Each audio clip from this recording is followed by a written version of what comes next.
Howdy folks, it's summertime, and summer is off to a big start. We got a huge heat wave coming through. It should be gone by the weekend, but if you hear this little air conditioner thingy going in some of these vlogs, that's why. Summer's here, man, that's for sure. Anyways, okay, first order of business. Even being back in the kitchen table still isn't actually serving as a kitchen table. I need to do something about this. Be right back. Ah, there we go. That's more like it. Well, now that the kitchen table is cleared off, let's get to what we're gonna do today. It's hot out, it's been a long day at work, so it's time to make some supper. So I'm gonna be doing things a little bit differently than I usually do because I'm gonna be doing a bit of a cooking video today. Now I realize, oh yeah, the geek's actually going to try doing a cooking video?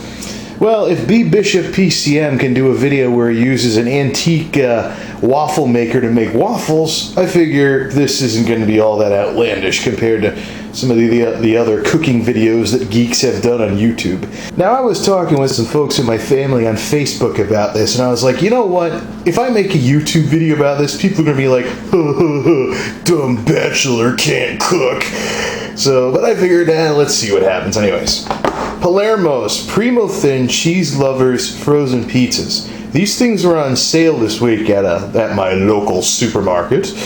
Now here's the thing. My local supermarket's been having frozen pizzas on sale every week for the past couple of weeks.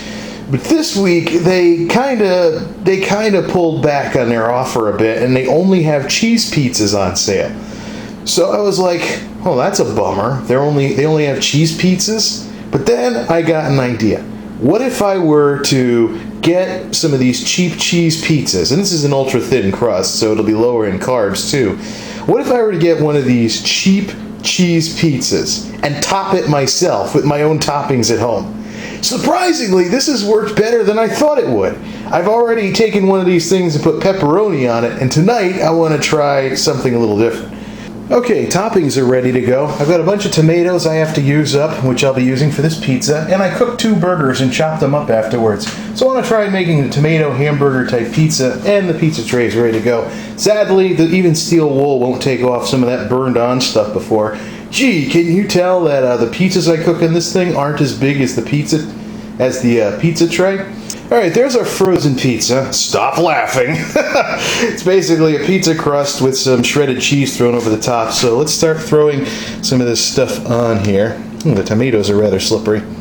Okay, who wants to watch a video of me throwing tomatoes and burgers on a frozen pizza that's not even cooked yet? That's what I thought. Be back when it's done. As I suspected, royal overkill on the tomatoes. Seemed to get the burger quantity right though. Let's put this in the oven and see what comes out 10 minutes later. And there it goes. Hackjob Pizza 1.0 is cooking. Ah, cool. Time's up. Let's see what we got. Ooh, that looks good. Let's get it out of the oven and let it cool off a bit. Voila, the finished product. Just have to chop it up. It looks like the hamburger's been a bit dried out. So it got kind of roasted while it was in there. The tomatoes look pretty good. The neat part is that the toppings on this look a lot heartier than the toppings you usually find on most frozen pizzas, even the so-called Supreme. Burnt the crust though. I keep forgetting these super thin crust pizzas are only 8-minute pizzas, not 10-minute pizzas. I keep getting these things mixed up with other types of frozen pizzas. But I'm gonna have to experiment with this.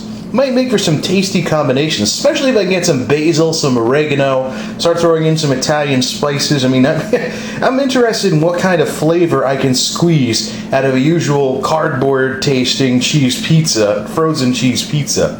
So anyways, let's quit staring at this thing. It should have cooled off by now. Should be able to try a slice of this stuff. Let's cut it up and try some. Alright, maiden voyage time. Hackjob Pizza. What hath we wrought upon the culinary world?